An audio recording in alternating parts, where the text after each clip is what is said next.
la clase con el doctor Andrei.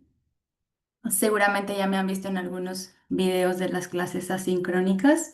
Mi nombre es Evelyn Yasmín Estrada Nava. De profesión soy nutrióloga, tengo una maestría en ciencias de la salud y un doctorado también en ciencias de la salud.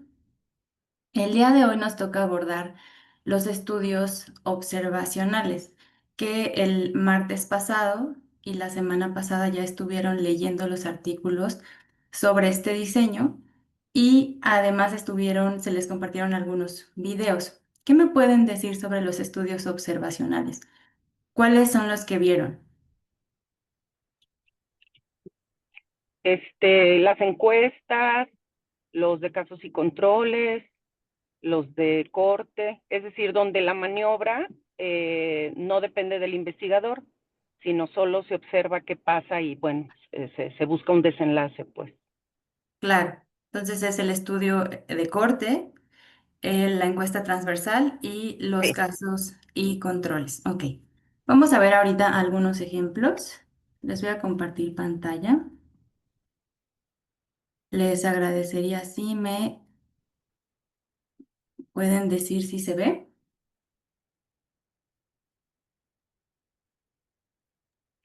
Sí, Si se puede ver la pantalla. Ok, muchas gracias. ¿Ahí todavía se ve? sí. Ok.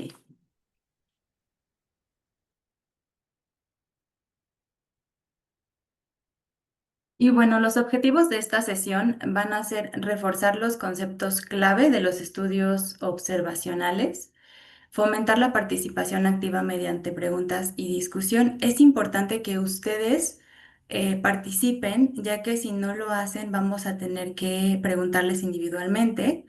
Y también podemos revisar los diseños, estos diseños, el estudio de corte, el transversal y el casos y controles, la encuesta transversal, a través de sus proyectos. Si es que tienen algún proyecto de estos, poderlo presentar y entre todos poderles ayudar.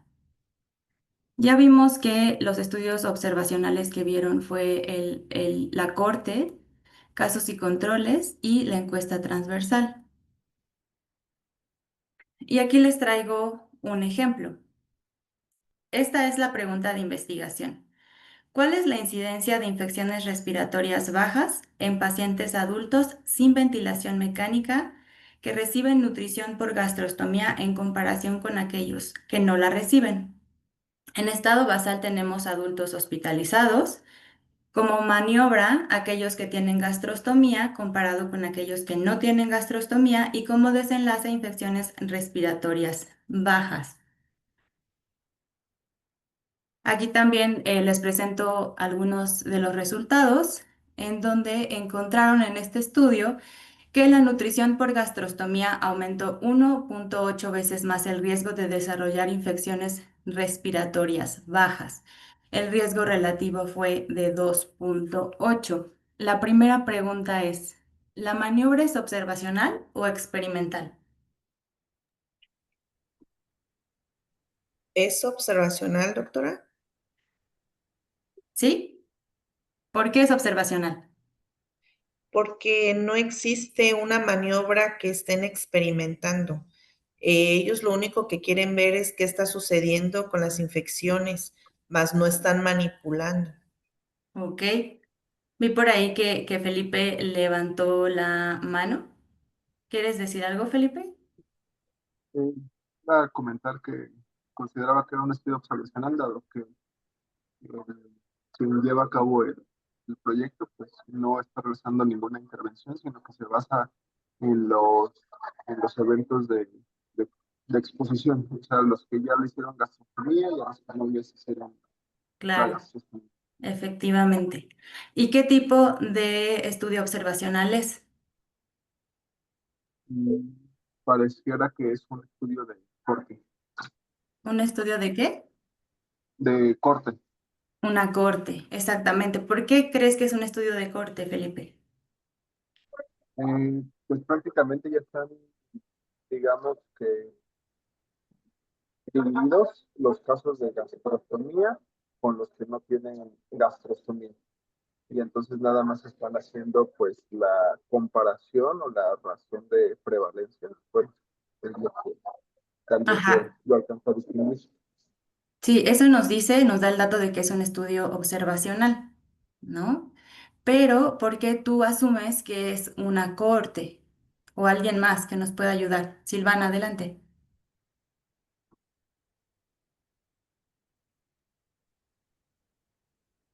Primero Silvana, tiene la mano levantada, después Lupita y después Suri. Perdón, no tenía el audio abierto. Buenos días.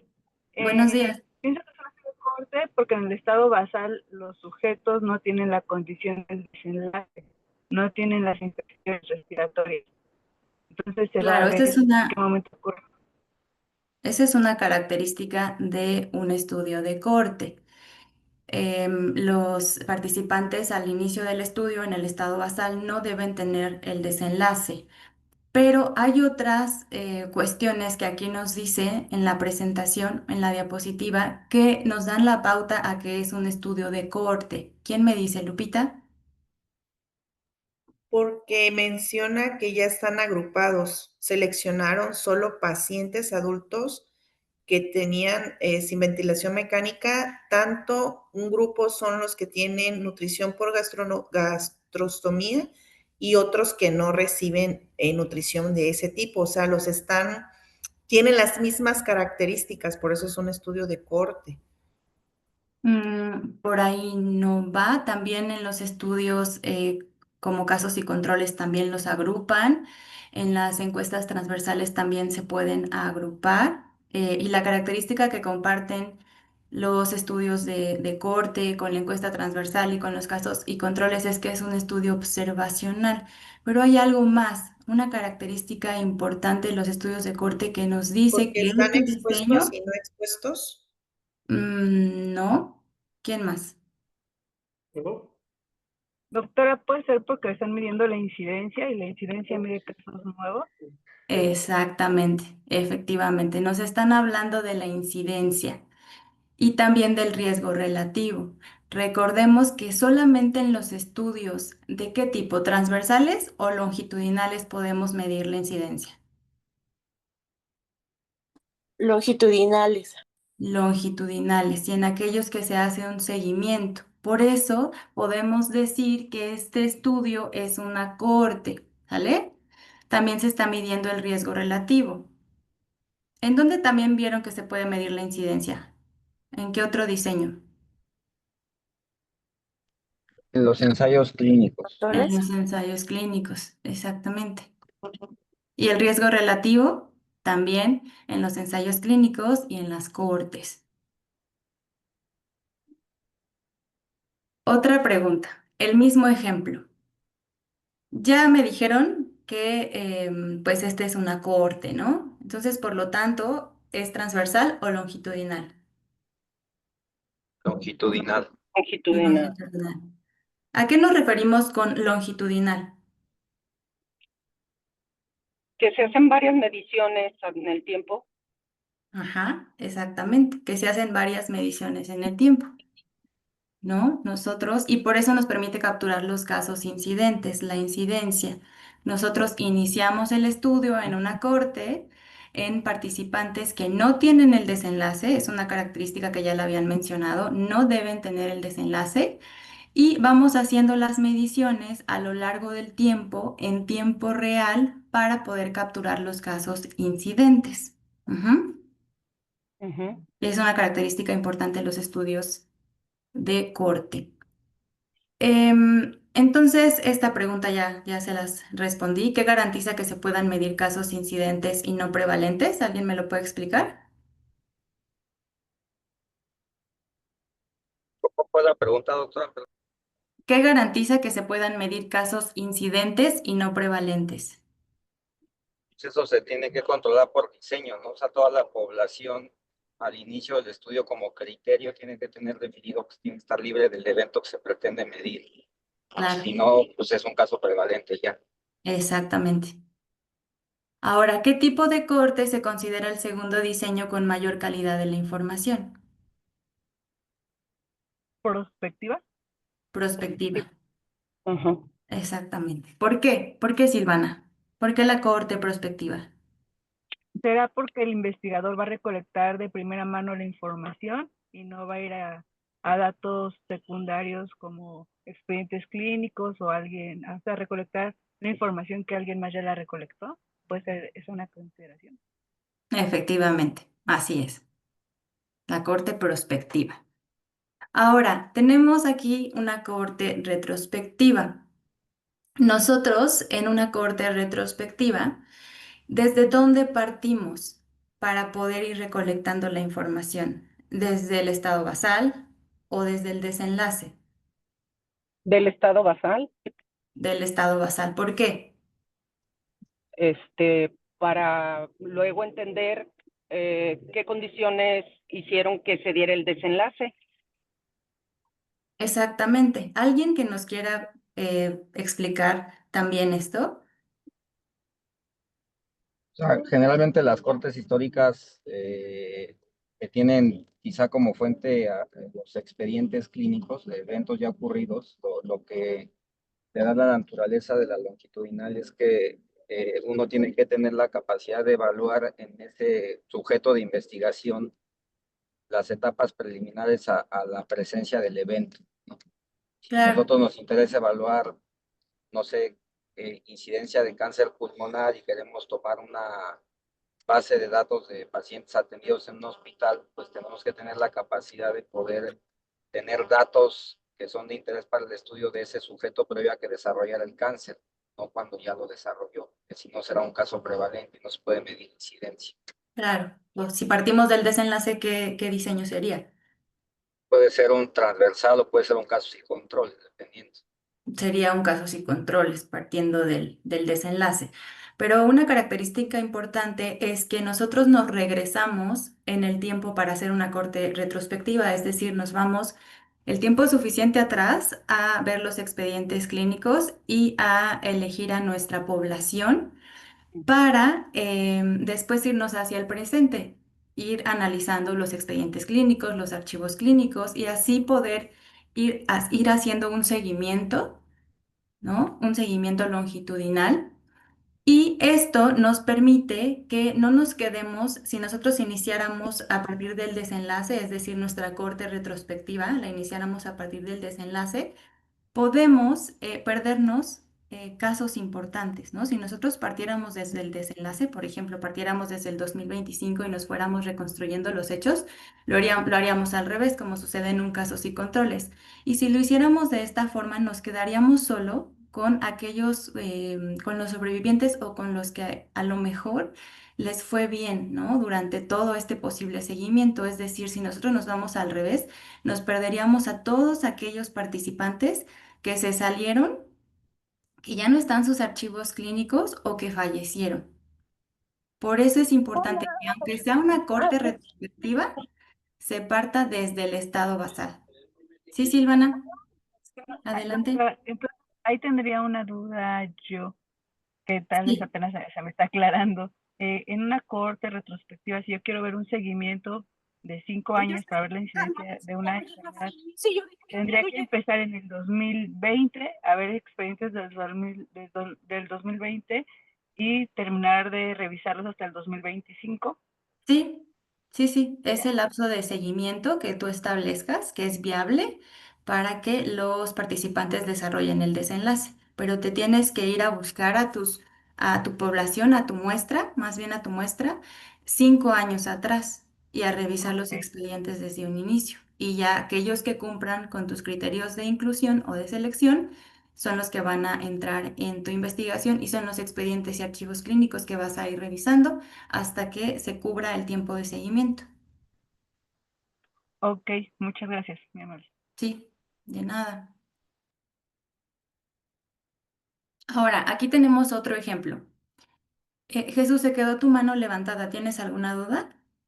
No, solamente era aclarar que, digamos, en estos diseños el seguimiento es atemporal o no necesariamente sincrónico con el año en el que uno lo empieza a evaluar, ¿no? Si nosotros definimos que Nuestro desenlace va a ser el momento en el que se diagnostica un cáncer y que para cada sujeto nos tenemos que ir, no sé, 5 años hacia atrás.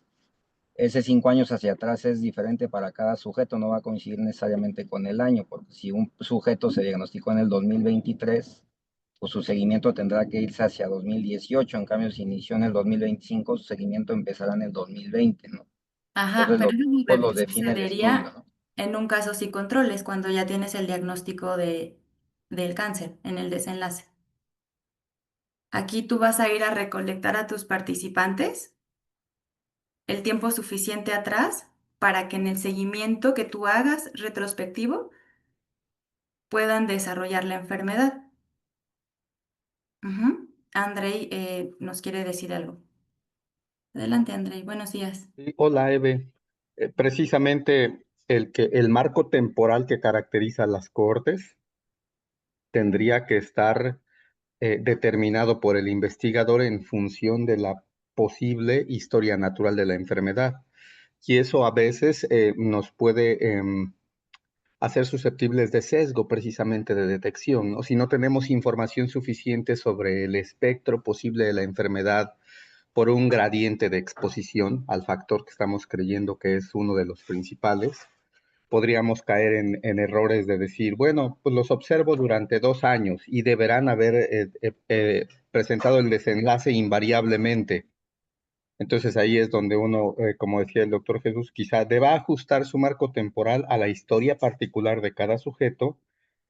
Sin embargo, es bueno más bien a la exposición y al supuesto periodo en el que con la información que tenemos del fenómeno, eh, podamos ir como acotando cuánto es el tiempo que cada sujeto merece ser observado, cuánto tiempo de su vida invertirá expuesto y, insisto, de ahí el riesgo de que como uno solo observa y no controla la exposición, la intensidad, la frecuencia, la periodicidad, pues se limita a eso, a suponer que en ese marco temporal presentará en la mayoría de los casos el desenlace, ¿no?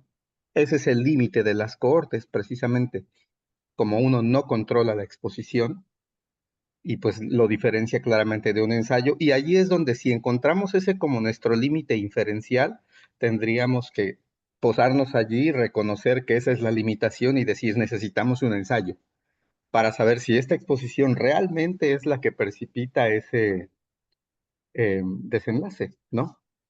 Ujú. Exactamente, y algo también importante es si te vas al 2020, como ahorita nos preguntaba Erika, que necesita 5 años de seguimiento y va a ser una corte retrospectiva. Si a lo mejor tu periodo de reclutamiento es del 2019 al 2021, es algo que ya más o menos podemos comprender con lo que dijo Jesús. Si empiezas en el 2020 en el 2019 con alguno, el seguimiento puede terminar un año antes que con los demás. O sea, ya depende de cada caso. Y depende del periodo de reclutamiento y depende también si es una corte prospectiva, porque ahí sí el periodo de seguimiento va a depender del momento en el que el participante entra en la investigación y se empiezan a hacer las mediciones. Gracias. ¿Sí? Suri, ¿tenías una duda? Va en torno a lo que comenta André al respecto de los sesgos que se pueden cometer en este tipo de estudios este tema de la temporalidad en el que se tienen que o se deben reclutar a los pacientes, a los sujetos de estudio, puede estar, puede cometerse el sesgo de memoria, que eso es bien, bien importante porque pues muchas veces ni el propio paciente puede identificar la temporalidad específica en que comenzó su padecimiento, más aún si no hay una detección temprana. Claro, cuando se pregunta, ¿no? Sí. Personalmente. Sí, muchas gracias.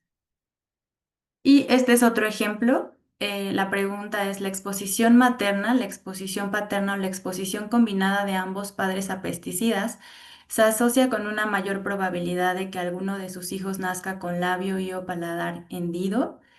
¿Qué tipo de diseño creen que necesitaríamos para responder esta pregunta?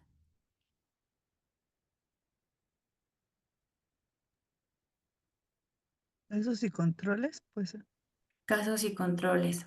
¿Por qué crees, Silvana, que sea un casos y controles? porque, pues, es una enfermedad no tan común, no sé, se podría pensar que no Ujú. es tan común, y aparte, pues ya se tiene el desenlace, ¿no? En los niños y quisiéramos ver qué es lo que sucedió para que tuvieran esta condición. Claro, y Los puede papás ser están que el periodo de seguimiento sea muy largo. Ujú. ¿Se puede medir prevalencia o incidencia en este que es un casos y controles? No, No, ¿No? Prevalencia sí, incidencia no. ¿Por qué incidencia. prevalencia?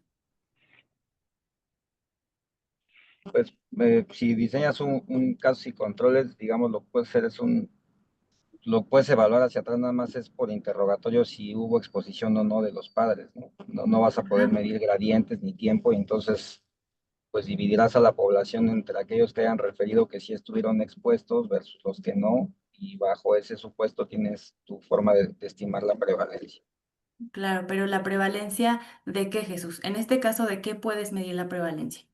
La prevalencia de exposición de los padres a los pesticidas, entre Exactamente, aquellos que tienen labio paladar hendido versus los que no lo tengan.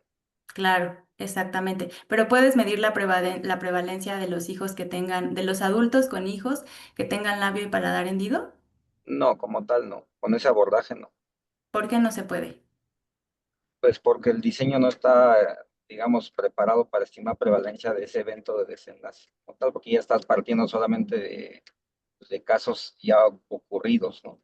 Exactamente, porque ya esta selección se hace por el investigador, ¿no? Recordemos que es una proporción casos controles, puede ser de 1 a 1. Si es de 1 a 1, ¿cuál sería la prevalencia de los casos? 50%. 50%, pero no es un dato real. Ujú. Ujú. Por eso no podemos sacar prevalencia del desenlace, pero sí del factor de exposición, como lo decía Jesús. Y en estos casos, lo vieron en el video de la clase asincrónica, em, el factor de exposición tendría que ser mayor en los casos o en los controles. Pues en la hipótesis de investigación tendrá que ser en los casos. Exactamente, en los casos. Muy bien. Una cuestión, perdón, algo que me parece como básico es que además la incidencia, pues son casos nuevos, ¿no? Ujú. Entonces, pues retrospectivamente, pues no puedes ver eso. O sea, qué casos se van presentando. ¿Es Sí, correcto? ajá. Sí, sí. La incidencia es, ya vimos que lo podemos calcular a partir de estudios longitudinales Exacto, y que en el estado basal los participantes no presenten el desenlace. exacto. ¿Y la prevalencia en qué casos la podemos calcular?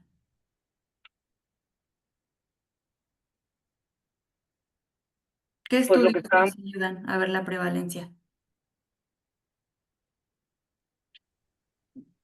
pues la corte, por ejemplo, Con corte podemos ver incidencia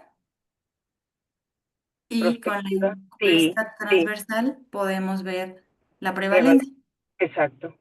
Ujú. Aquí tenemos otro ejemplo, y la pregunta es, ¿existe asociación entre la deficiencia de vitamina D y la presencia de síntomas depresivos en pacientes adultos con diabetes tipo 2? En este caso, otro dato que tenemos es que se realizó una sola medición. ¿Qué tipo de diseño creen que sea este? Transversal, Una encuesta transversal. Exactamente.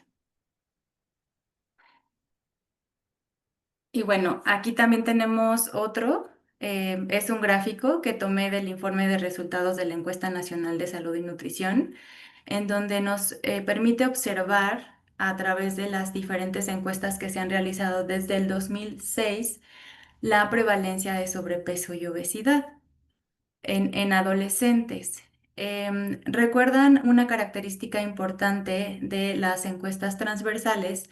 Es que a través del tiempo, con diferentes encuestas, podemos ver lo que va sucediendo, ¿no? Cómo va incrementando la prevalencia o va disminuyendo, y este es claro ejemplo, ¿no? Entonces, ¿qué tipo de diseño utilizan en la Ensanud?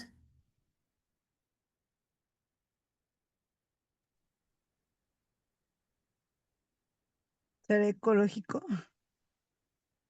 Ajá, es una encuesta transversal, ¿no? Porque son poblacionales. Ujú. ¿Es descriptiva o analítica? Descriptiva, nada más. Descriptiva. ¿Por qué?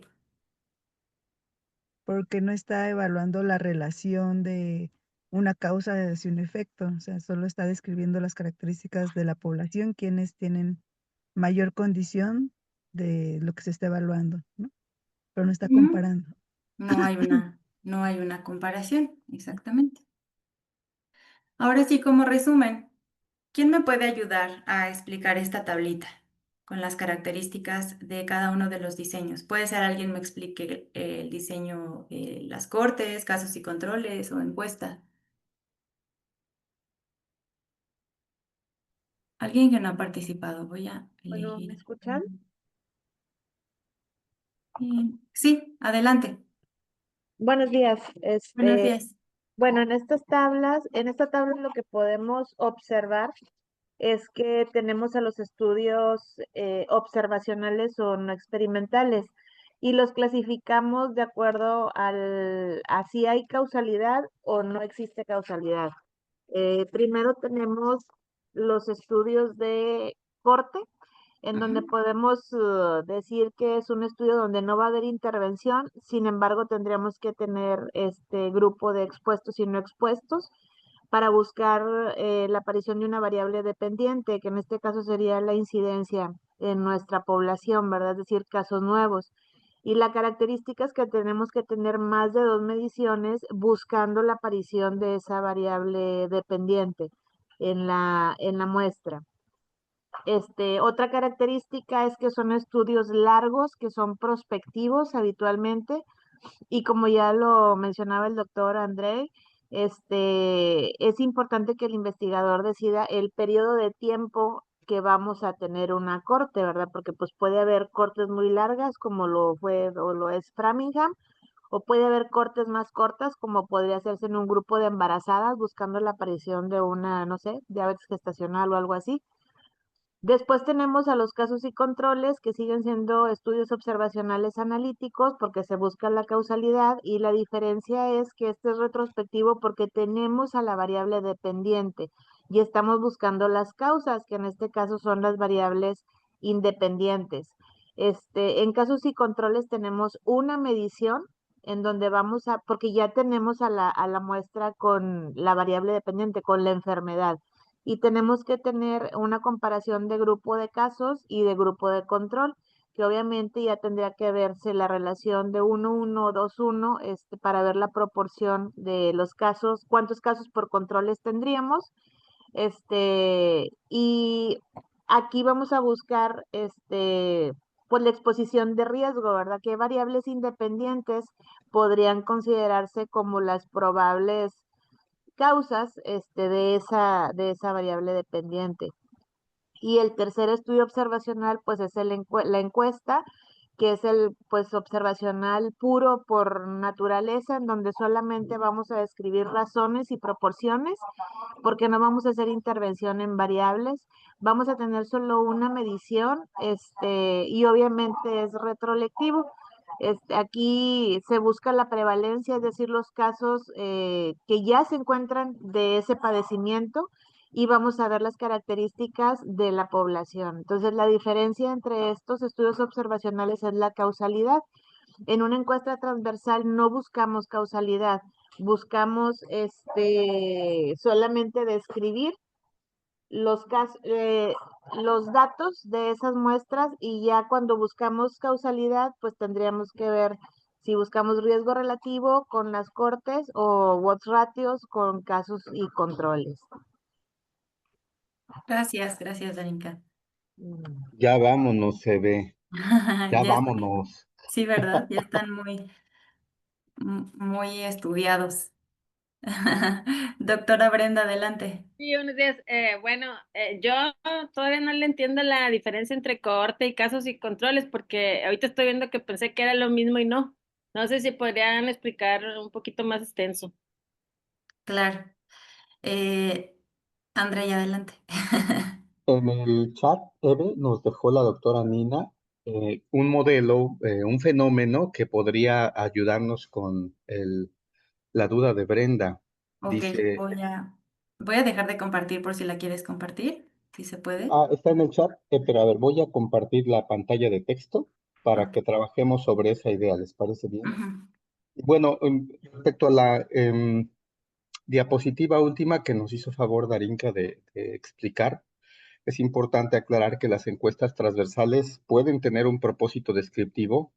Todo abordaje o todo acercamiento a un fenómeno de causalidad, pues tiene primero un propósito descriptivo, ¿no? Identificar la dimensión del problema, los elementos participantes. Cuando vimos causalidad, pues las causas componentes, las causas necesarias, las causas suficientes, o sea, que les podamos dar su lugar en la foto y que se fotografíe el fenómeno suficientes veces, como en la encuesta nacional de salud, suficientes individuos caracterizados por sus variables.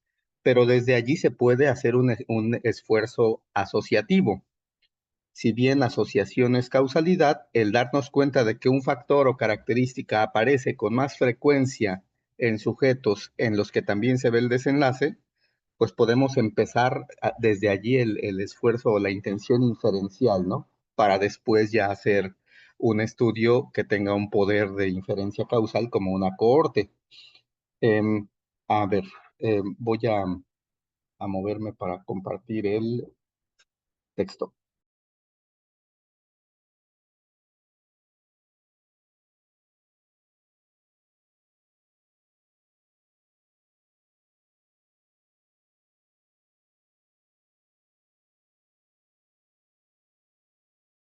Estamos en la pantalla de texto y miren lo que nos escribe la doctora Nina, o no sé, doctora Nina, si nos quieras compartir tu ejemplo de viva voz, ¿El de cardiopatías?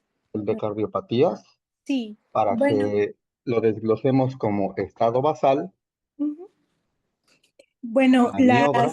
las Ujú. cardiopatías congénitas, cuando existe, bueno, sobre todo cuando eh, vienen en una misma familia, uno, y bueno, se toma eso como una exposición, uno pues puede obtener tal cual los datos sobre los aspectos que fueron la exposición y pues uno puede investigar sobre el estado de los niños, cómo están, qué tipo de cardiopatía en tiempo presente, pero ir también para atrás y ver los datos gestacionales, y bueno, también trazar la ruta de los padres y ver consanguíneos que también tengan este tipo de enfermedades. Entonces, de ese modo, también se puede realizar mediante una cohorte retrospectiva.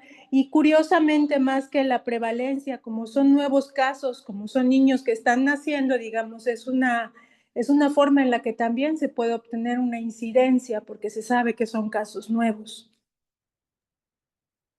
lo cual ¿Cuál es un poco. sería el estado basal El estado de los basal casos?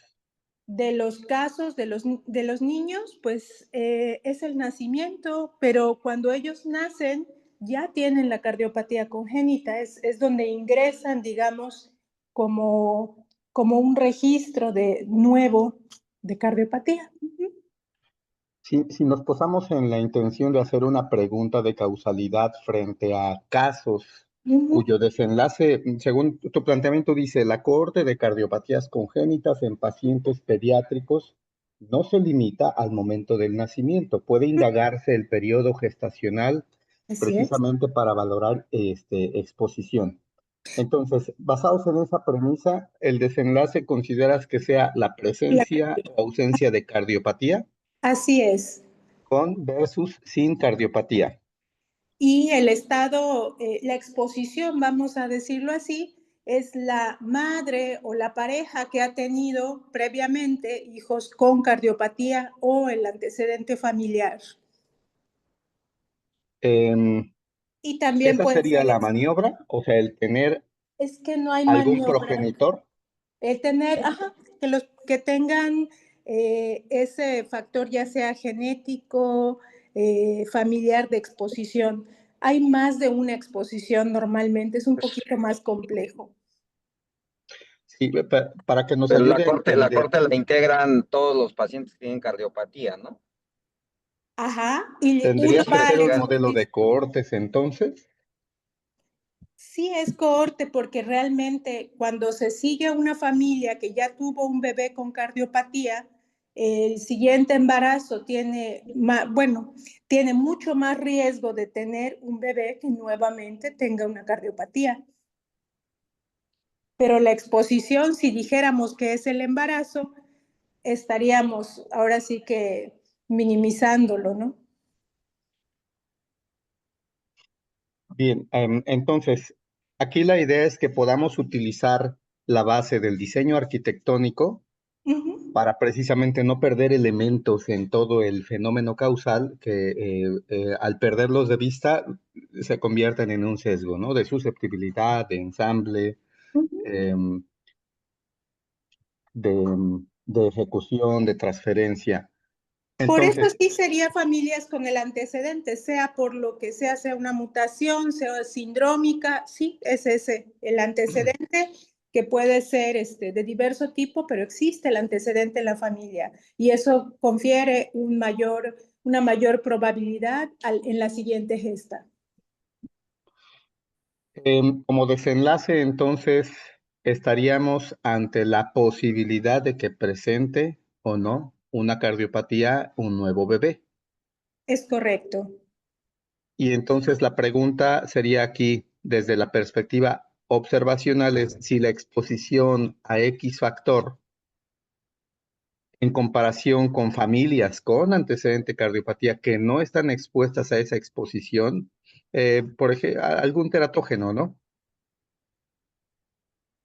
Es Porque correcto, hay nos decías, antecedentes, sí, de consumo de sustancias maternas comúnmente. por ejemplo, sustancias, exposición, o sea, es una familia que ya tuvo un bebé cardiópata.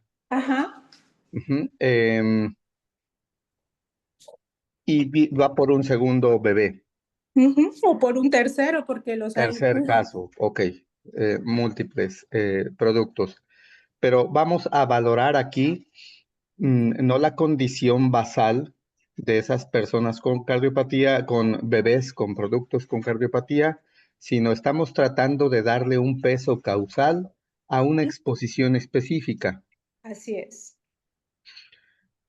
Cuando estamos frente al fenómeno como investigadores, ¿dónde nos tendríamos que posar para demostrar de la manera más consistente que la exposición a este teratógeno, pongámosle fentanilo,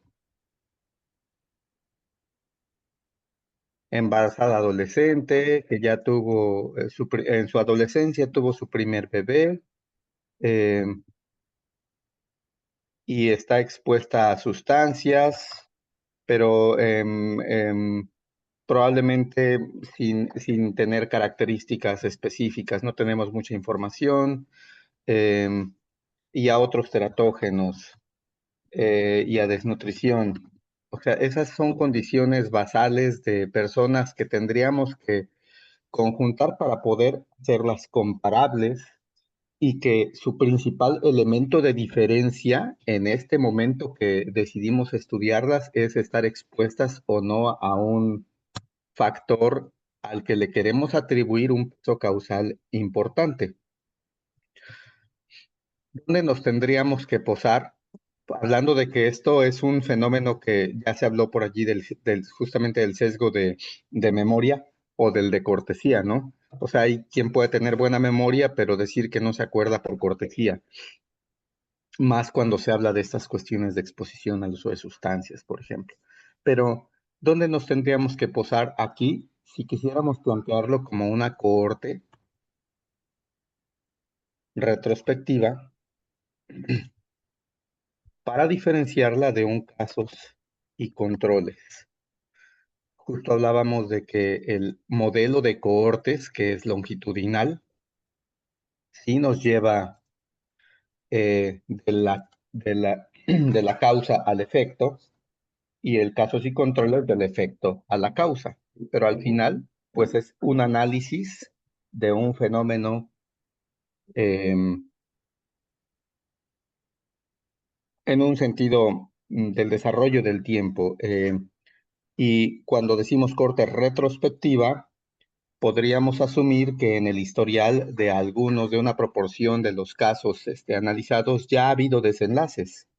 Tendríamos como investigador que estar cegados a la presencia del desenlace para evitar precisamente hacer una selección sesgada, ¿no? De, bueno, voy a sobreobservar a aquellos que sí presentaron el desenlace, que sé que ya presentaron el desenlace, y voy a observar probablemente menos a aquellos que no lo han presentado o que no tienen la exposición, cuyo interés para mí es demostrar que es causal.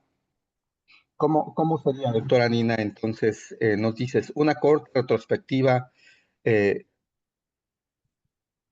¿forma adquiriría en su estado basal? O sea, ¿dónde nos pondríamos? Bueno, en este caso hay unos 77 niños en seguimiento, o sea que son primer diagnóstico, y digamos, ellos son, que ya tienen cardiopatía congénita, ellos son digamos, el criterio por el cual se sigue a la persona, porque además son personas que vuelven a tener hijos, ¿no? De estos 77, estamos hablando que habrán sucedido un embarazo subsecuente al cual se le da seguimiento y se observa si estos nuevos bebés realmente, aun cuando se les da consejería genética, realmente vuelve a ocurrir, ¿no? En esta ocasión ocurre o no. Sería retrospectiva porque sabemos que algunas madres han estado expuestas a ciertas cosas y otras no. Entonces sí hay dos grupos, pero digamos es un diseño un poquito más complejo. ¿Por qué? Porque es una cohorte que ya tiene este antecedente, ya tienen un hijo que ha sido diagnosticado. La unidad allí la planteas entonces como la unidad de observación, el sujeto no es el niño con la cardiopatía. La No. unidad de observación es la familia Ajá.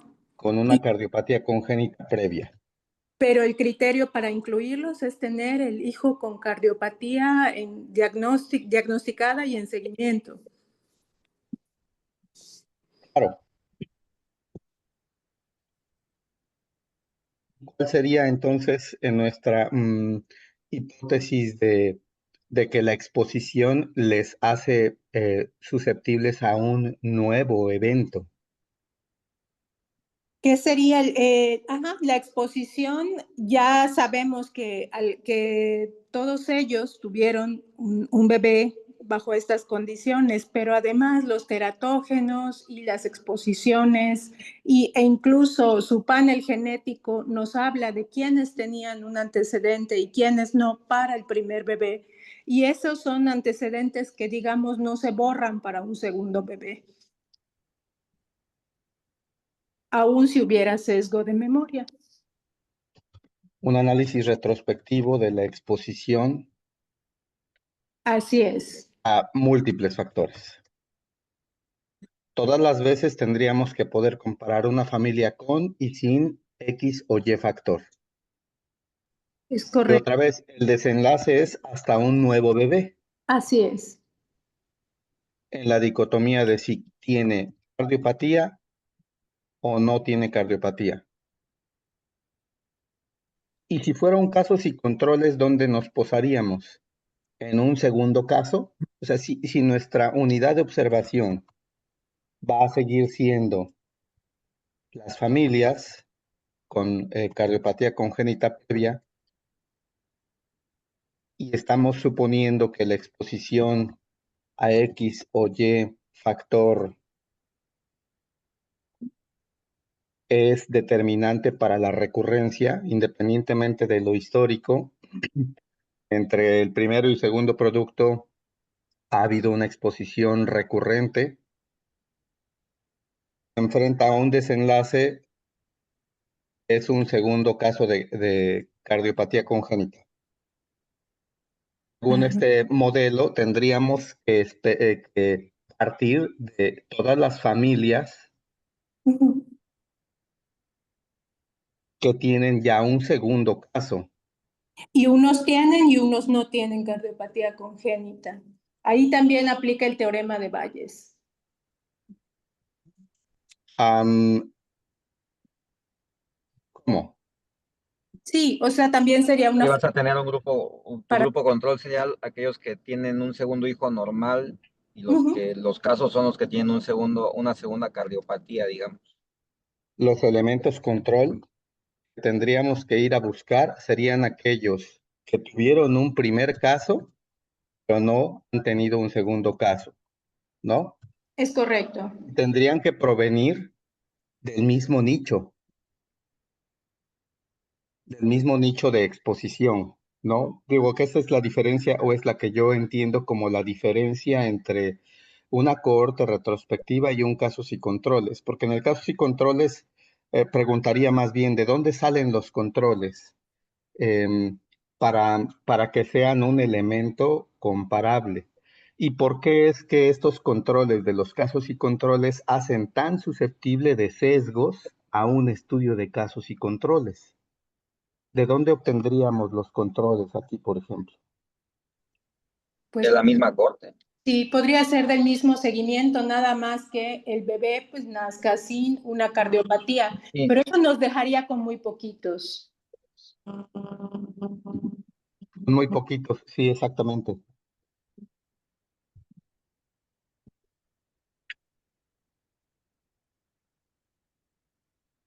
Aquí el punto entonces es tratar de diferenciar en la cohorte, por lo que preguntaba a Brenda, en la cohorte, los sujetos no expuestos, los sujetos no expuestos en una cohorte retrospectiva, para ellos el investigador está cegado o podría asumir que no han presentado el desenlace. O sea, no debería haber una documentación conocida por el investigador de que el desenlace está presente en ese sujeto. El sitio, el punto del fenómeno en el que se tiene que posar el investigador en una cohorte es la exposición y revelar en el tiempo si presenta o se desenlaza como positivo o negativo para ese desenlace de interés. La diferencia en este caso con los casos y controles es que el investigador va a por los casos bien definidos como su objeto de estudio y tiene que buscar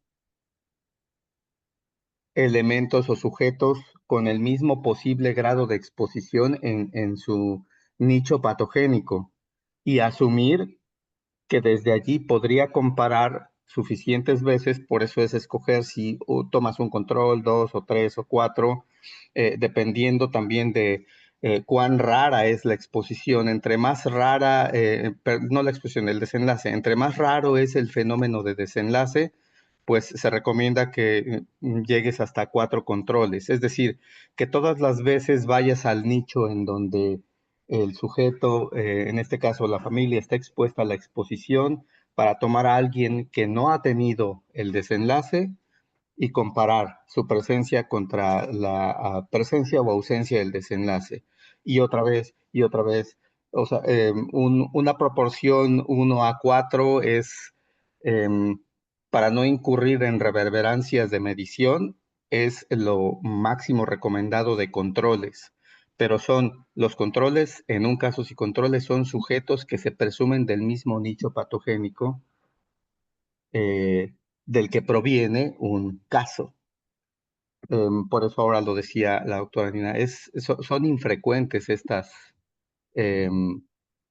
son, son modelos de estudio para casos, para fenómenos infrecuentes.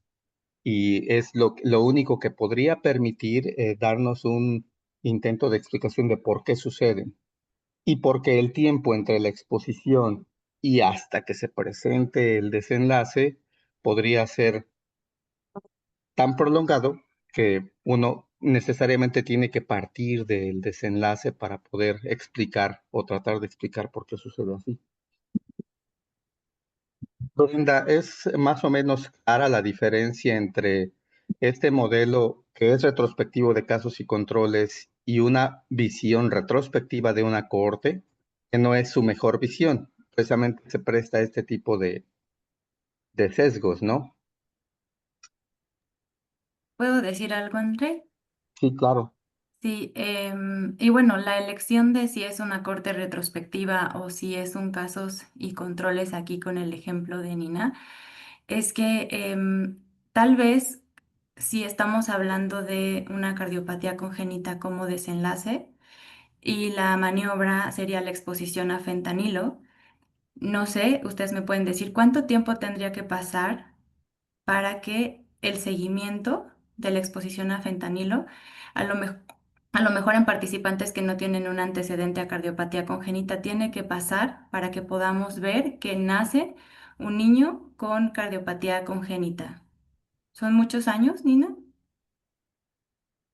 En realidad no tengo esa información. Todavía, de hecho, todavía estamos recolectando de los niños con cardiopatía congénita, porque si fueran niños que no la tienen, que no están enfermos, no llegarían a un hospital de tercer nivel. Y sí, bien lo que dices tiene sentido. Habría que ver bajo otras condiciones qué sucede con las madres que consumen fentanilo y cómo van cayendo en alguna anomalía que quizás no tenga que ser cardiopatía y cuántas no, y cuántas en cardiopatía y cuántas no. Claro, este solo es como un ejemplo. Yo sé que ahí no va tu estudio, pero con el ejemplo que logramos desglosar aquí comparando con el tuyo, puede ser que si no se tiene ese antecedente, un casos y controles sería el ideal. Por eso depende mucho qué tipo de diseño vamos a elegir. Un ideal, un casos y controles sería el ideal, porque así nosotros no nos va a tomar tanto tiempo seguir a las participantes, tanto retrospectivamente con su exposición a fentanilo para obtener el resultado, que sería que un nacimiento con cardiopatía congénita. Entonces, de esta forma, el casos y controles sería el antecedente a un longitudinal en un futuro, ¿no? Ya teniendo este antecedente de casos y controles, podemos hacer la corte retrospectiva o en este caso puede ser también prospectiva y así ver en el antecedente de cardiopatía congénita el factor de exposición, los factores de exposición que se tengan y el desenlace, pero ya se tiene como mayor seguridad de que el antecedente da una seguridad de que van a ser posiblemente otro bebé con cardiopatía congénita. Este ya es más corto, por eso se pudiera responder con un diseño de corte. Pero en el caso en el que el periodo de latencia sea muy prolongado, un casos y controles es el ideal. Y recordemos que en la mayoría de los casos el casos y controles es transversal. No es una diferencia importante y se parte del desenlace, también es otra diferencia importante. Pero de lo que dependa por qué elegimos uno u otro, va a ser de qué tan latente sea el periodo de la enfermedad y qué tan rara es la enfermedad también. Si es muy rara, obviamente no nos va a alcanzar la muestra en una corte para lograr tener validez en los resultados. Eso sería todo de mi parte, André, y seguimos. Alguien tenía alguna duda, pero después bajó la mano. Sí, yo quisiera saber si con Brenda queda claro o de hecho el ejercicio que tenemos que hacer en estas clases es que ya nos basemos en proyectos reales, es decir, los que han cada uno de los compañeros participantes postulado como su posible proyecto de investigación. Doctora Brenda, por favor. Sí, me quedó un poquito más claro. Si quieren, les pongo aquí mi proyecto o se lo dicto Sí, para ver adelante, si díctame. sí, aquí se lo ya, aquí lo tengo. ¿Quieres Bueno, compartirlo sí, o tienes tu diseño arquitectónico? sí, pues déjelo pongo aquí en, A ver. ahí voy, aquí en el chat. Copiar. En el chat. Ahí va, ahí va, ahí va.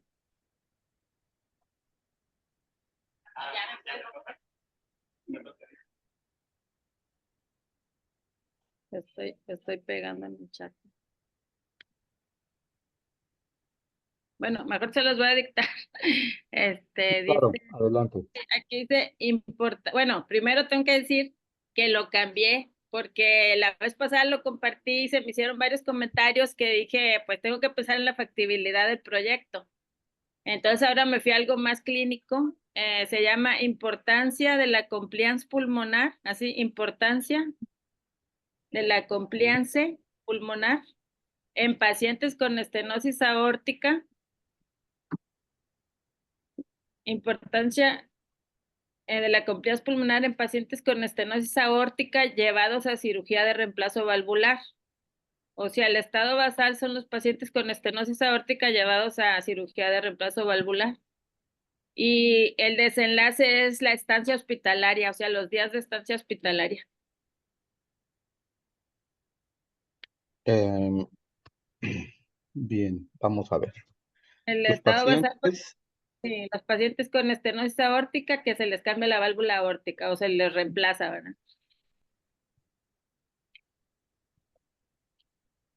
Con el día cirugía, de su cirugía, o sea, el día de su cirugía o operados ya de cirugía de operados, que ya están reemplazo. operados, que ya están operados, valvular Ajá, aórtico. Y el desenlace es los días de estancia hospitalaria. ok. Y la Y maniobra es la compliance pulmonar que viene siendo, son parámetros hemodinámicos que involucran la presión pulmonar y el gasto cardíaco. Se llama compliance pulmonar o, sí, compliance o compliance, sí. Sí, bien, lo cambié completamente porque me gustó más como la estancia hospitalaria es un indicador para los hospitales y un problema también. ¿cómo vas a medir los días de estancia? ¿Así como 1, 2, Yo, 3, 4, 5 sí, días yo o mucha, pensaba poca? irme al expediente y decir, por decir, lo operaron el 10 de octubre y se fue el 18, o lo operaron el 10 y se fue el 24. Sí, ¿Y cómo vas a comparar el desenlace entre que muchos, pocos, más de 10, menos de 10, más de un mes, menos de un mes, tratando de definir los posibles desenlaces, porque no podrías comparar al que tuvo, supongamos, 5 días versus el que tuvo 100 días, ¿no? sí. Algunos llegan a tener 2 meses, pero Claro. pues yo pensaba, mi hipótesis es de que la compliance pulmonar está directamente relacionada con los días de estancia hospitalaria. O sea, ¿por qué no se puede dar de alta a un paciente después de la cirugía? Pues porque su hipertensión pulmonar ya estaba muy avanzada. Pero no sabía cuántos días, o sea, eso de 10, 20, cómo dividirlo, no sé qué me puedan aportar. Mm, los pacientes operados de reemplazo valvular pueden estar muchos días o pocos días, dependiendo de qué. Bueno, lo que he revisado en la bibliografía es la desnutrición, el Ajá. BNP, y yo quiero mostrar la compliance pulmonar porque nos refleja la hipertensión pulmonar del paciente y nos refleja el gasto cardíaco. Se hace por cateterismo, pero aquí pues no se ocupan consentimiento informado porque el paciente que va a cirugía, todos ya tienen el cateterismo, o sea, el cateterismo ya está hecho.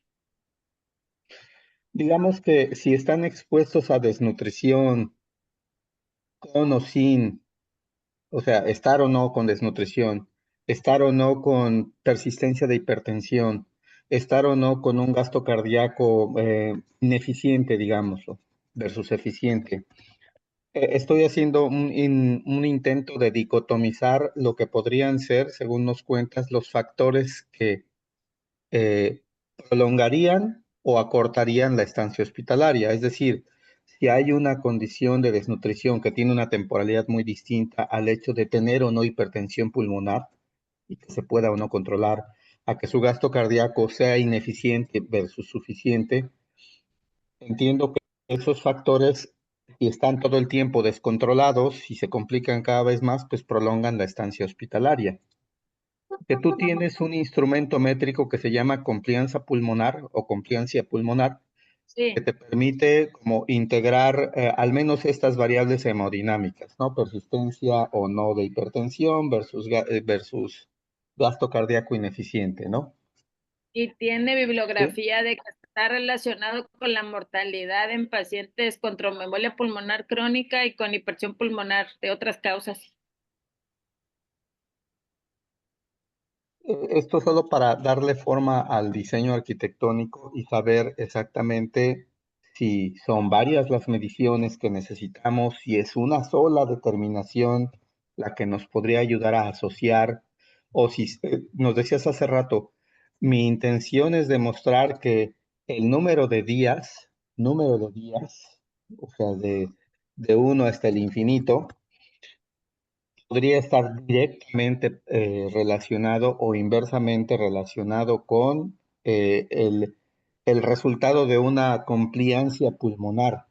Eh, ¿En qué términos se mide la compliancia pulmonar? O sea, Sí, que es da unidades, puntos. sí, mililitros con milímetros de mercurio, porque es un término que involucra el gasto cardíaco, sí, que se mide en litros por minuto, y la presión pulmonar que se mide pues en milímetros de mercurio se puede medir. Entonces Esto se que puse reporta, en azul sí, queda inmerso en medición de compliancia pulmonar, ¿cierto? sí, sí, la relación es inversa, o sea, entre más baja es más grave el paciente. Ok, y hay límites normales. Sí, por decir, los pacientes que traen 2, 3, son unidades, tienen un buen pronóstico y abajo de 1.2 ya se ha demostrado que es predictor de mortalidad en tromboembolia pulmonar y en otras causas de hipertensión pulmonar. Pero como los pacientes con estenosis aórtica también tienen hipertensión pulmonar, quiero demostrar que entre más severa va a producir una estancia hospitalaria mayor. O sea, entonces, en algún momento del periodo postoperatorio de los pacientes con reemplazo valvular, este instrumento métrico, cabe mencionar que el acto de medir no es necesariamente la maniobra. La maniobra es que estén expuestos a una alteración de la compliancia pulmonar. Digo, ya nos explicaste que la compliancia pulmonar pues integra elementos como gasto cardíaco y resistencias vasculares pulmonares, etcétera, ¿no? Entonces, supongamos que en este modelo decimos son sujetos expuestos a una compliancia normal versus anormal, solo para tratar de catalogarlos como em, em, tener una condición o no tenerla, pero son variables hemodinámicas. Yo creo que en términos de segundos, de minutos, de horas varían, ¿no? Oscilan entre ser normales o anormales, y esto hay Bueno, que considerarlo. Ajá, no ¿cómo es? porque, Dinos. no, porque, o sea, no es como, o sea, sí involucran, o sea, lo que usted dice es cierto en parte, pero son variables que ya están estudiadas en otra bibliografía, o sea, ya está Claro. demostrado. Por ejemplo, la presión pulmonar, si alguien trae 60, hoy, mañana va a traer 60, o sea, no le va a bajar la presión pulmonar en un día. O sea, Ok, normalmente el ok. curso de la enfermedad no es como la glucosa, que puedes traer 80 hoy y mañana 200. No, o sea, la presión pulmonar no cambia así tan fácil de un día para otro. Muy bien. Eso en términos de semanas probablemente. Eh, pero al final puede haber una variación de esto durante la hospitalización posoperada que los vuelva susceptibles de quedarse más días o menos días. Sí, Entonces necesitaríamos varias mediciones de la compliancia pulmonar durante su periodo postoperatorio. bueno, ahí estaría más difícil porque es una medición invasiva. O sea, yo pensaba tomar Ok. la que viene, o sea, yo pensaba tomar todo de los expedientes, o sea, retrospectivo. Pero en un sujeto, para ti sería suficiente una medición de compliancia pulmonar en su en su día 1, en su O semana sea, 1. pues sí refleja, porque de hecho así se han hecho todos los estudios, o sea, nadie mide la complicación pulmonar varias veces. Tendrían que Ajá. ser invadidos más tiempo y pues Porque eso, es más riesgoso que sí, benéfico. o sea, no es factible porque se puede infectar el paciente. ¿verdad? Ok, entonces nos dejas claro que para el paciente, por ser más riesgoso que benéfico estarla midiendo, vamos a tener una sola fotografía de su compliancia pulmonar. Ya tú decidirás Sí, cuándo le tomas esa foto, ¿no? Esto le va dando forma esa al se toma fenómeno. antes de la sesión médico-quirúrgica. Ok, entonces es un dato preoperatorio. Sí, es preoperatorio. Bien, entonces la maniobra es que su compliancia sea normal versus anormal, Sí, preoperatoria.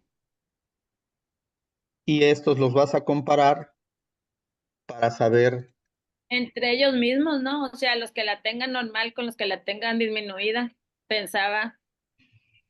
en función del número de días. ¿Cuántos días, supongamos tú o en tu hospital, definen que es un tiempo adecuado?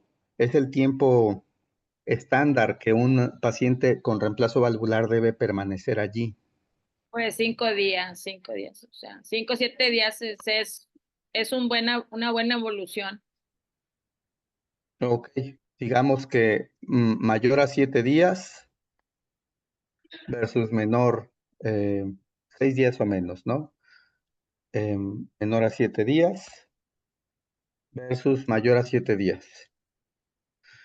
Ya hay dos categorías aquí. Es decir, intentaremos en un esfuerzo, como no se puede medir muchas veces, tenemos a un estado basal de personas operadas de reemplazo valvular por estenosis aórtica que tienen en su mismo estado basal un dato que es su compliancia pulmonar. Sí, Pero esta va a ser categorizada como normal o anormal, según sus parámetros, y vamos a tratar de ver si esa es una característica.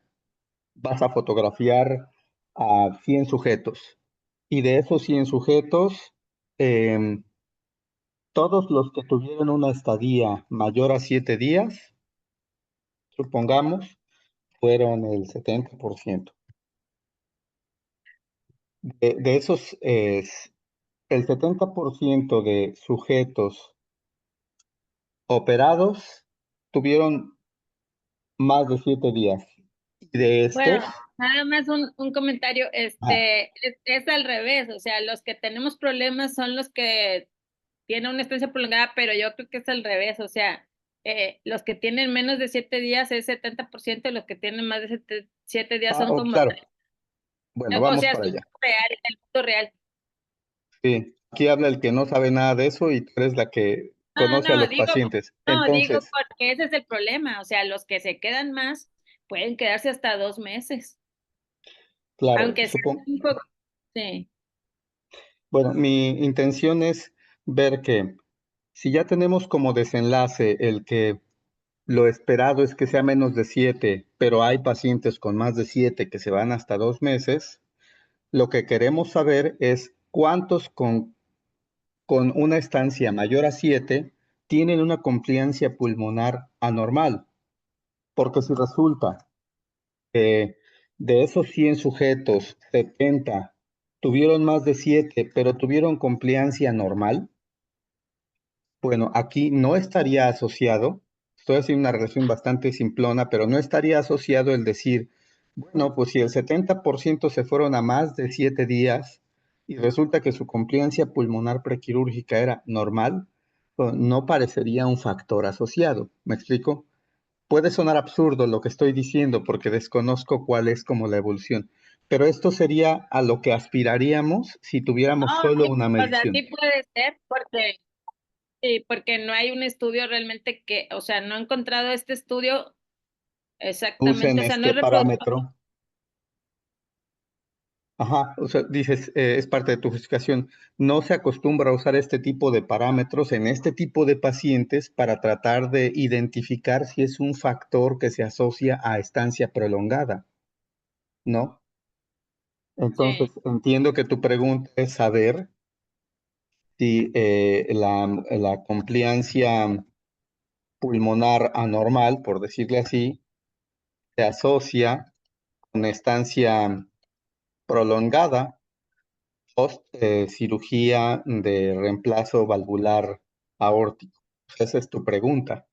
Y estás tratando de hacerlo midiendo a aquellos sujetos que por estado basal deben tener un reemplazo valvular reciente, deben contar con una medición de compliancia pulmonar en el prequirúrgico y debe estar medida en los mismos términos en todos los sujetos para que podamos compararlos en cuanto a si es normal o anormal, y deben poder contar en su expediente con la posibilidad de medir el número de días de estancia hospitalaria. Ahora, el que se asocie no significa que digamos entonces que una compliancia pulmonar anormal es la causa principal, única e irrefutable de estancia prolongada. Allí entonces habrá otros factores asociados, como si se infectó, si estaba desnutrido, si hubo dehiscencia, si no se pudo transfundir, no sé, el tiempo de ECMO, cosas así, ¿no? Ni siquiera sé si se exponen a ECMO.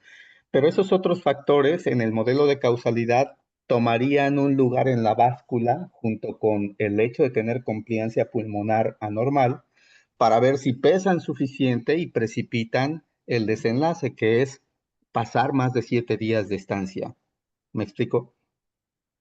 Sí, tengo otra duda. Por ejemplo, bueno, yo voy a hablar con la jefa de cardiocirugía porque ella tiene la base de datos de todos los operados y que tenía dudas si 100 pacientes, 200 pacientes, o sea, cómo calcular la muestra de que debo para que sea significativa o... Claro, sí, eso lo veremos en la charla sobre el tamaño de la muestra y en efecto es importante saber la prevalencia em, o la ocurrencia del desenlace de tu interés o la ocurrencia, en este caso, de tu variable independiente a la que más peso le quieras dar. En este caso, digamos que la variable dependiente va a ser el desenlace, ¿no? Que tarde más de 7 días en irse o que tarde menos de 7. Pues, ¿cuál es el conjunto de variables independientes que podrían estar influyendo a tu variable dependiente? Bueno, a la que se le está apostando es al hecho de tener una compliancia pulmonar anormal.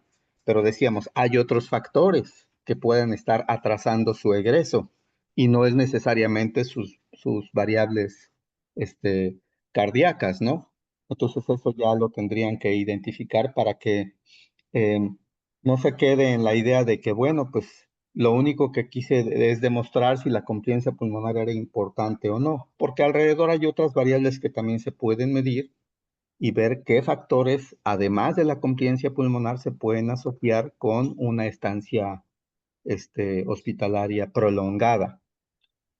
Basados en esto, Erika, entonces, acabamos de decir que es una sola medición, que estamos observando, que vamos a comparar qué tipo de estudio podría ser. ¿Es esto un casos y controles? ¿Esto es una cohorte? ¿Es un transversal? Pues yo pensaba que era casos y controles porque los casos son los de la estancia prolongada y los controles son los que no tienen la estancia prolongada, o sea, el mismo grupo.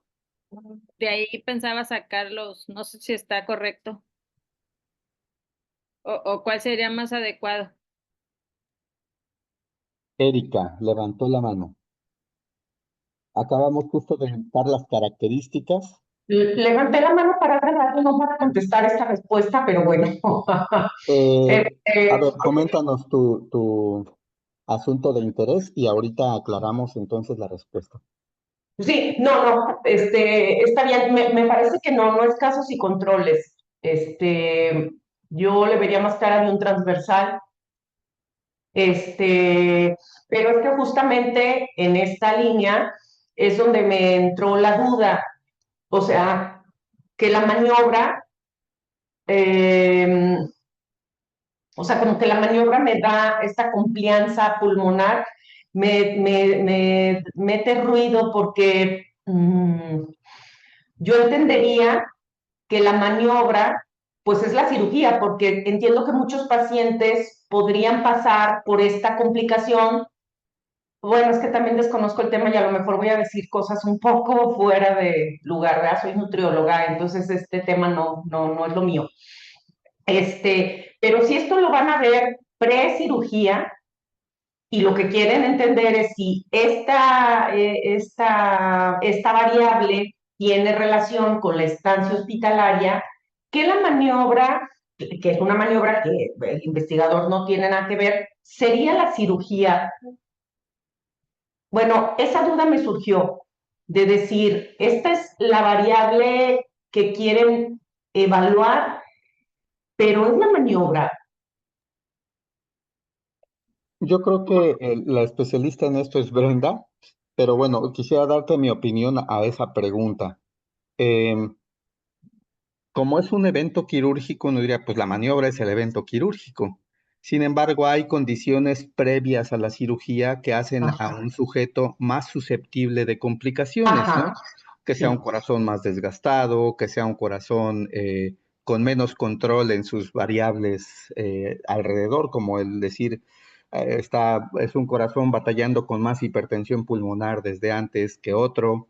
claro, Entonces, aunque la lógica en términos de la cirugía es la maniobra en sí, sí, sí, sin duda la cirugía y muchos elementos escondidos o ajá, encriptados en el acto quirúrgico, sin duda tienes mucha razón, Erika, podrían intervenir. O sea, no sé si la técnica quirúrgica, el tiempo, decíamos, no sé, como ya nos dirá Brenda. Todos esos son factores asociados que desde que el sujeto es enfermo hasta que el sujeto se expone a la resolución quirúrgica de su reemplazo desde que el sujeto se recupera del proceso anestésico y no se infecta y se renutre. Todos esos son fenómenos que podrían interferir en mayor o menor grado en el claro, desenlace, que hay que ver claro, que si el desenlace real y útil para el paciente es saber cuántos días se va a quedar o no. ¿No? claro, A lo mejor el desenlace útil para el paciente es saber si se infecta o no, o si sobrevive al menos. claro. Ya habrá que acotar el desenlace de importancia para el paciente en términos éticos. Pero en este modelo general de causalidad, creo que es válido que se pueda plantear que alguna característica funcional del corazón antes de su cirugía pueda tomarse como un factor de riesgo para el hecho de mantenerse muchos o pocos días hospitalizados, si se plantea ese como desenlace. ¿Es Ok. claro lo que yo comento, Erika?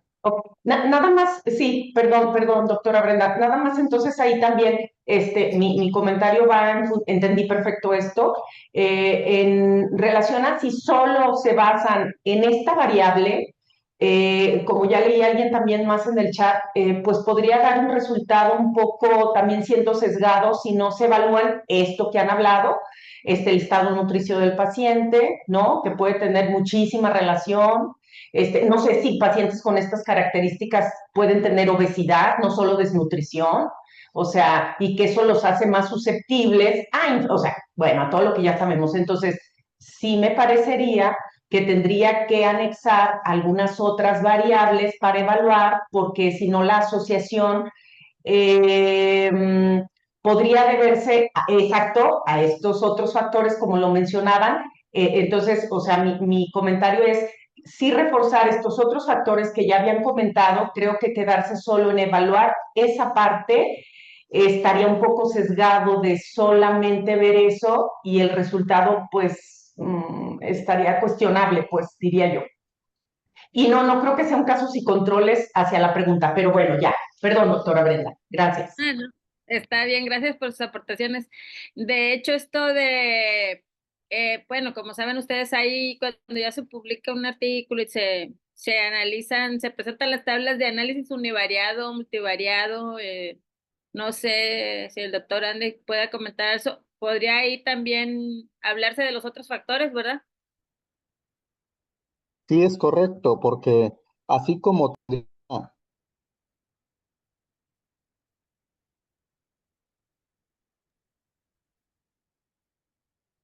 No escucho. ¿Ustedes escuchan? ya estoy aquí. Ah, perdón. Hola, hola, ¿me escuchan? Sí, se Sí, escucha. Sí, les comentaba que así como puedan tener una compliancia pulmonar normal versus anormal antes de la cirugía y que eso quisiéramos asociarlo a una estancia prolongada o no, pues también podríamos decir comían mucho chocolate o poco chocolate antes de la cirugía y quedarnos con esa asociación espuria de que no, pues sí, aquí está demostrado que los que se prolongaron más de 7 días eran los que comían más chocolate y no tendría mucho sentido. Entonces otra vez habría que recurrir a los elementos que decíamos, no son criterios, sino atributos de un fenómeno causal, como los de Bradford Hill, o al modelo de Rothman, para darle un sentido lógico, explicativo, lo más exhaustivo posible. Obvio que el chocolate no tiene que ver, pero si nos dice Brenda, la compliancia pulmonar nos da datos del poder de esa bomba para ser capaz de recuperarse, siendo de lo más importante a considerarse para el periodo y el cuidado postquirúrgico, junto con otros factores, desde luego. Los han mencionado ya, ¿no? Los nutricionales, los infecciosos. Eh, el mismo comentario está en ese sentido de la doctora Arlene, muchas gracias, al respecto de todo aquello que en la historia natural y en la historia postquirúrgica deba tener o no una interferencia o facilitación del fenómeno de recuperación para irse a casa. Entonces, si bien estamos hablando de una línea de tiempo entre que el sujeto no había sido operado, fue valorado, obtuvieron su compliancia, lo operaron, estuvo hospitalizado y ya se va, uno diría, bueno, pues es toda una historia, pero aquí estamos parados en el día de su egreso y decir cuántos días llevas. La fotografía, según nos platica Brenda, la íbamos a tomar el día que se fue para ver cuántos días posquirúrgicos fueron. Entonces fue un estudio transversal. Y en esa fotografía se podrá identificar si traía compliancia pulmonar prequirúrgica normal versus anormal. Y en esa misma fotografía se pudo haber visto si se infectó o no, se pudo haber visto si estaba desnutrido o no, se pudo haber visto si se pasaron de anestesia o no, etcétera. ¿Me explico? Entonces es un transversal en donde nos posamos para medir el fenómeno, para fotografiarlo y tratar de ver qué elementos están asociándose. Estamos posados en el día de egreso del sujeto. Este es el momento de la medición. Sí, André, claro, quiero doctor. agregar algo, perdón. Claro, por favor, Eve, Y esa es ayúdame. la relevancia del diseño arquitectónico. em, que en cada uno de los componentes, aún así sea una encuesta transversal o sea un casos y controles, en cada uno de los componentes, desglosar cada uno de los componentes, estado basal, maniobra y desenlace, como ya han ido viendo en sesiones anteriores, debemos de designar las variables que pueden interferir con el resultado, ¿no? Que pueden tener un efecto, como ya decíamos, en si se queda más de 7 días hospitalizado o no, y que más allá de la compliancia pulmonar pueda ser, como ya lo decía Erika, ¿no? El estado nutricional al inicio de la cirugía o que ya la haya tenido previamente esta compliancia pulmonar o algunas otras cuestiones asociadas con el estado basal, que ahí podemos recordar la estratificación pronóstica, y también con la maniobra, ¿no? Que la maniobra en este caso, ¿qué otras variables pueden afectar a la maniobra y tener una interferencia mayor con el desenlace? Por eso es importante que a pesar de que sea una encuesta transversal, lo desglosen en estado basal, maniobra y desenlace, que vayan reconstruyendo los hechos y que consideren cada una de las variables que pueden interferir con el resultado. Exacto. Ujú. Que nadie se mueva para que salga en la foto, ¿no? Tiene que salir en la foto todos los elementos considerados en el fenómeno causal que estamos tratando de explorar. Yo quisiera solo agregar a la idea de Brenda que em, parte de los elementos de justificación, por ejemplo, es esto, digo, que sí se puede medir la compliancia pulmonar y tratar de demostrar que es importante hacerlo y conocerlo, porque como son variables hemodinámicas, a lo mejor es que si se demuestra que tener una compliancia pulmonar anormal incrementa el riesgo, supongamos no de más de 7 días, sino incrementa el riesgo de muerte, pues bueno, supongo que deberá haber algún manejo cardiológico que pueda llevar a un mejor estado de compliancia al sujeto como para que el riesgo de mortalidad se reduzca. si logras demostrar que la compliancia realmente es una condición prequirúrgica que es de peso para el riesgo de un desenlace importante, ¿no? Ya en términos gerenciales, a lo mejor alguien me dice, sí, sí es muy importante que no esté más de 7 días acá, porque después de eso no solo es que gaste uno más, sino que se podría complicar con otras cosas. Entonces, bueno, si tú demuestras la compliancia pulmonar anormal es un factor de los más pesados para provocar asociado a una hospitalización prolongada, y no solo eso, se puede controlar, o sea, es algo que como clínicos podemos manipular de una forma que entre en mejores condiciones cardiológicas al reemplazo valvular, pues entonces esta es una forma de construir conocimiento y mejorar el perfil prequirúrgico de los pacientes para que sea más segura su intervención, ¿no? Son términos de justificación de este proyecto. ¿O estoy siendo muy fantasioso, doctora Brenda? Ese, de hecho, pensé en algún momento que ese pudiera ser el estudio, pero yo creo que es muy ambicioso para mi nivel, o sea, es como que estoy en el kinder y ese es ya un ensayo clínico, por ejemplo, había pensado metoprolol para mejorar la compliance, sildenafil, iloprost, pero digo, no, pues eso ya son grandes ligas y pensé primero demostrar esto porque aparte Exacto. no he encontrado un estudio exactamente igual que no he encontrado en la bibliografía. Sí, exacto. Mientras tenga un sentido lógico y un lugar sensato en el modelo de causalidad, o sea, es parte de la construcción del conocimiento. No todas las veces tiene que haber mucha información preliminar. A veces pensar un poquito fuera de la caja o en paralelo a las acciones en cirugías nos ayuda a ir generando márgenes de nuevo conocimiento. Entonces, yo creo que sería muy válido empezar precisamente por un estudio transversal que nos permita asociarlo y después ya ir a por una propuesta de intervención o una cohorte que en efecto permita darle consistencia en el tiempo a esta observación. ¿Cómo ves, Eve? Sí, Andrei, excelente. Creo que nos fue muy bien con los estudios observacionales. Les está Pues sí, quedando muy claro. se acabó el tiempo esta vez. Dejamos por allí en el chat la liga. Quizás se perdió porque sí hubo por fortuna también varios comentarios. Gracias, doctora Arlén, doctora Darinka, doctora Nina, muchas gracias por tu colaboración, doctor Jesús. Doctor Suri, de esto está hecho en lo sucesivo el modelo de clases sincrónicas. Necesitamos que traigan sus proyectos para que los podamos acomodar aquí entre todos y puedan enriquecerse, ¿no?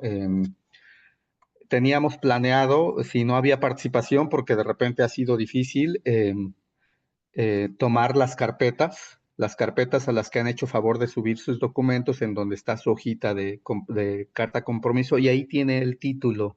Si lo han ido modificando, actualícenlo, no hay problema. En realidad eso es susceptible siempre de modificarse, ¿no?